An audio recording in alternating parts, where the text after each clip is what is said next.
Bon, je vous propose que nous commencions. Bonjour à tous les personnes qui nous ont rejoints, depuis tout à l'heure. Bienvenue au Jeudi de TI. Je vous propose de commencer. Nous sommes aujourd'hui avec Sébastien Gervois et Luc Champolivier, qui sont chargés d'études chez Terrinovia.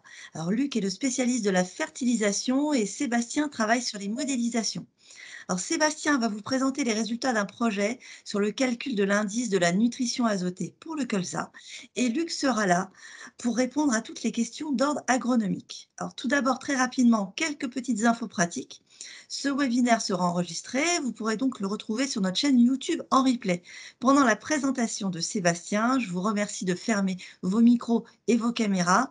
Vous pourrez poser vos questions sur le chat en live et nos deux spécialistes pourront ensuite y répondre à l'issue de la présentation. Sébastien, c'est à vous.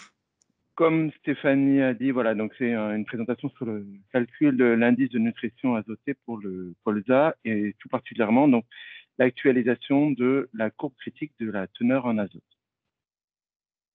Alors, la présentation, c'est la restitution dans ce webinaire des résultats d'un projet financé qui s'appelait INN Colza. Donc, ce projet INN Colza a été financé par l'Institut Carnot et plus particulièrement donc par la composante Plant2Pro. C'était un projet qui a duré un peu plus d'un an, donc de janvier 2020 à avril 2021. Terrinovia était le pilote et nous avons eu aussi deux partenaires, donc des unités de recherche de l'INRAE qui travaillent sur le colza depuis très longtemps. Donc l'UMR d'agronomie, donc basé à Grignon, et l'IGEP, donc basé à Rennes. Alors, plus spécifiquement, tout d'abord, donc pourquoi actualiser la courbe critique de la teneur en azote en colza? Alors, en colza, la courbe critique utilisée aujourd'hui est basée sur des expérimentations donc, qui datent des années 1990. Et donc, depuis, on a eu une évolution génétique qui a été marquée en colza avec le remplacement progressif des variétés lignées par des variétés hybrides. Et cette courbe critique de l'azote, c'est un outil puissant avec plusieurs objectifs. Elle est utilisée tout d'abord pour le diagnostic agronomique, donc à l'instant T. Elle permet une estimation de l'état de l'alimentation en azote de la culture. Elle est également utilisée donc dans les modèles de culture. Et enfin, cette courbe servira à un outil de pilotage intégral de l'azote en colza, c'est actuellement en cours. Alors, avant d'aller plus loin, donc quelques définitions indispensables. Donc, d'abord, voilà, c'est quoi cette courbe critique de l'azote? Donc là, je vous ai représenté un graphique qui représente en fait les données qui ont servi dans ce projet. Donc, en abscisse, vous avez la biomasse aérienne du colza, donc qui est exprimée en tonnes par hectare. Et en ordonnée, donc c'est la teneur en azote des parties aériennes. Voilà. Donc, pour chaque point de mesure, on a chaque point prélèvement plutôt, voilà, on a deux à la fois la biomasse aérienne qui a été mesurée et la teneur en azote. Et donc la courbe critique de l'azote, donc c'est ce qui est en rouge en fait, ce qui apparaît en rouge sur le graphique, c'est en tout instant de la croissance végétative, ça correspond donc à la teneur en azote qui est minimale des parties aériennes nécessaires à la croissance aérienne maximale. Alors, pour peut-être mieux comprendre ce concept, je vais vous parler d'indice de nutrition azotée, voilà, qui reprend ces éléments. Donc, l'indice de nutrition azotée, c'est une valeur qui est sans dimension. C'est un ratio entre la teneur donc, en azote observée dans la plante donc, à l'instant T et celle donc, en azote critique donc, pour la même quantité de matière sèche produite par la plante. Donc, si on revient sur le graphique que je vous présentais il y a quelques instants, donc la courbe critique donc de l'azote, voilà, donc c'est la courbe rouge. Et donc sur cette courbe rouge, l'INN égale 1. Voilà, l'indice de nutrition azotée égale 1.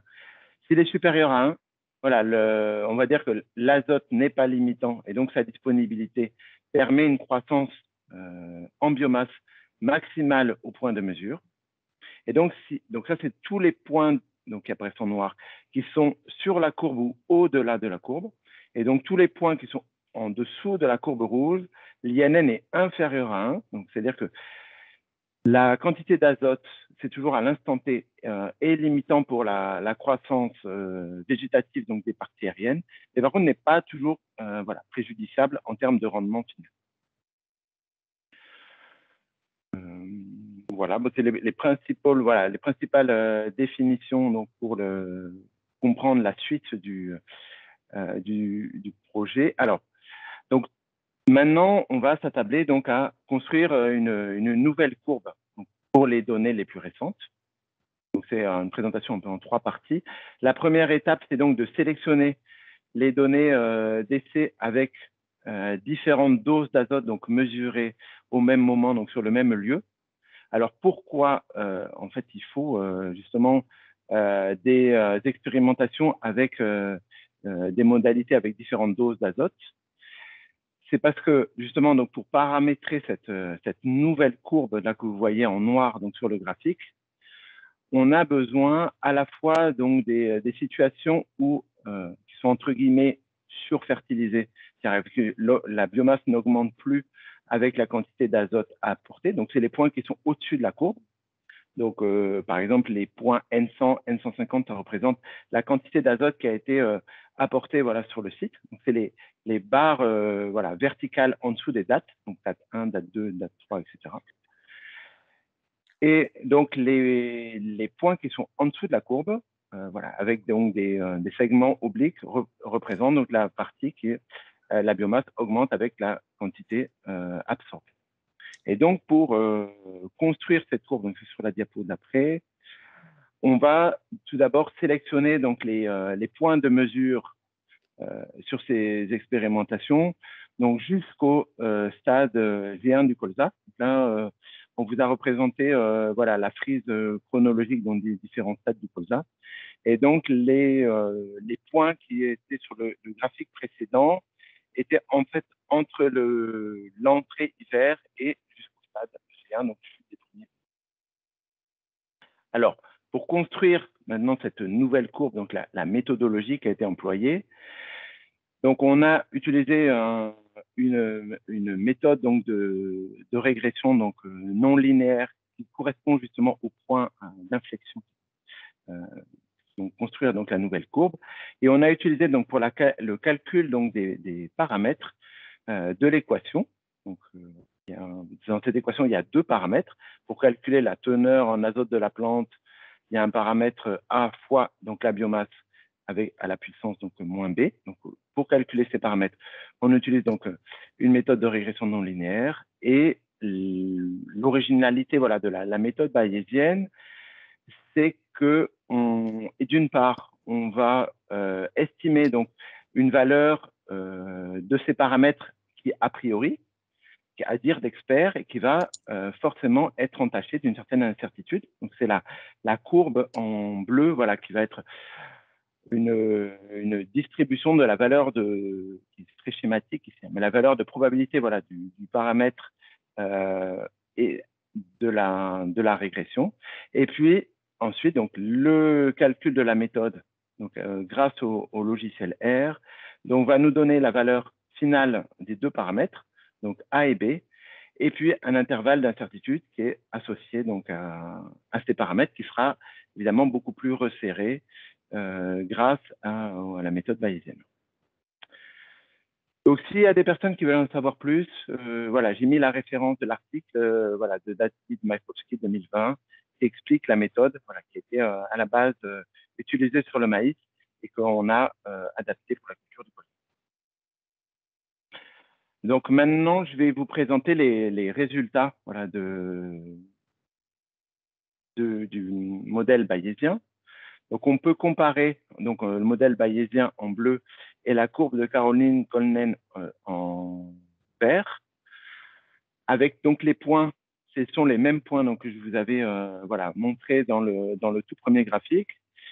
Et donc, on a un petit peu à notre presque grande surprise, on a une très grande similitude entre la courbe donc, de Caroline Colnen, donc, qui date des années 90, et la courbe bayésienne.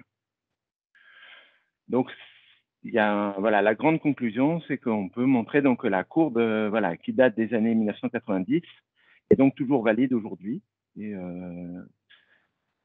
voilà. Et donc, pour montrer surtout aussi avec la nouvelle courbe, les résultats donc, ont été obtenus avec des résultats d'essais, bien sûr, qui étaient complètement différents, qui étaient beaucoup plus récents, et avec essentiellement des variétés hybrides. Donc, j'arrive en conclusion et en perspective de cette étude.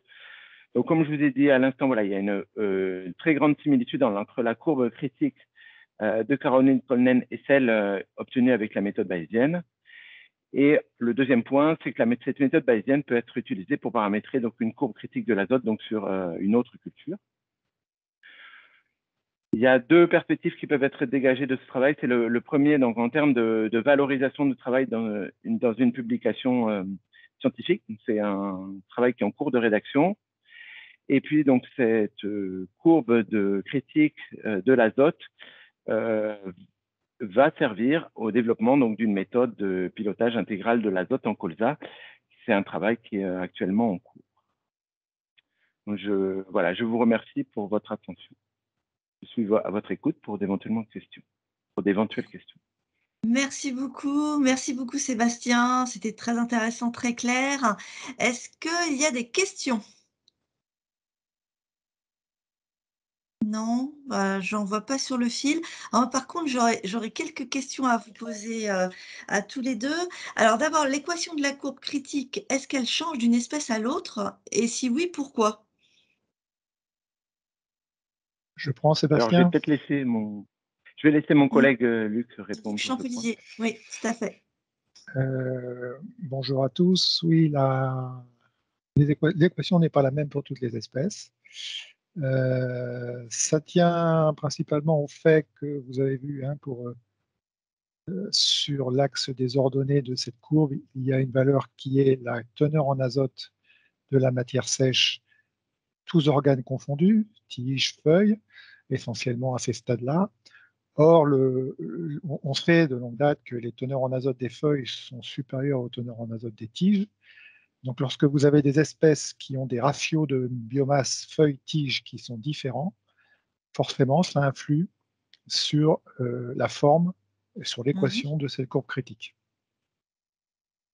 Voilà la principale raison. Mmh. Parfait, merci beaucoup. Alors j'ai une autre question. Tout à l'heure, vous avez parlé de la méthode bayésienne, qui est utilisée dans votre étude. Est-ce qu'elle est difficile à mettre en œuvre? Alors, les concepts mathématiques derrière cette méthode, voilà, ils sont peut-être assez complexes.